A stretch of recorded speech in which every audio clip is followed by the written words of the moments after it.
आपको याद होगा शुरू में असद उमर साहब जब फाइनेंस मिनिस्टर थे तो वो कहते थे हमने आईएमएफ के पास नहीं जाना। याद है आपको? अच्छी तरह याद है। कैसे आईएमएफ कहती थी कि ये चाइना प्रोजेक्ट्स बंद करें जी, ये बड़े पैसे और हिसाब किताब दें जो इसमें जितना लिया ठीक है। हाँ जी। तो असद उमर साहब उस वक्त क्लियर नहीं थे कि हमने क्या करना है क्या नहीं करना, तो सिपेक डामाडोल था।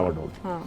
असद उमर साहब की छुट्टी हुई, आईएमएफ आ गई, इन्होंने फैसला किया आप खत्म ही करो सिपेक को अंडर आईएमएफ प्रेशर।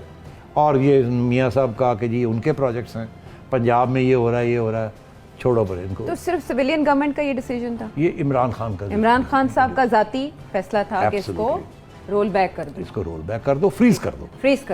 इसके साथ क्या हुआ कि इन्होंने जाके ये किया तो चाइनीज ने आके कंप्लेन किया।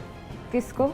इमरान खान साहब की कैबिनेट के लोगों को मिलते थे, कहते थे ये आप क्या कर रहे हैं, अच्छा। ये क्या कर रहे हैं, मीडिया को ब्रीफिंग देते थे। अच्छा। जब उसके साथ भी कोई फर्क ना पड़ा, उन्होंने फिर आर्मी चीफ से मुलाकात की, उन्होंने आके जाके वहाँ कंप्लेन किया। वो गए फिर खान साहब के पास, उन्होंने कहा यार कुछ तो करो, बड़े कंप्लेन कर रहे हैं, तो we have to do something. तो उन्होंने कहा जी हाँ, ये बाजवा लगा दो, ये हैंडल कर लेगा।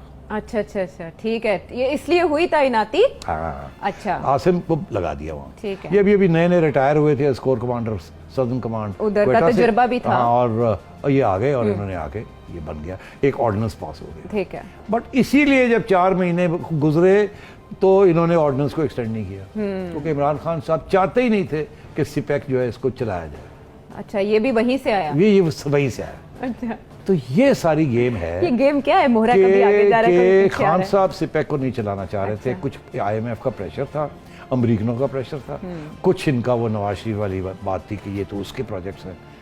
YouTube पर गुगली टीवी देखने के लिए youtube.com की सर्च बार में गुगली टीवी टाइप करें। गुगली टीवी के पेज पर सुर्ख रंग के सब्सक्रिप्शन वाले बटन पर क्लिक करना ना भूलिए। YouTube पर अपलोड होने वाली वीडियो से बाखबर रहने के लिए बेल आइकॉन पर क्लिक कीजिए। आपको हर नई आने वाली वीडियो के बारे में नोटिफिकेशन मौसूल हो जाएगा।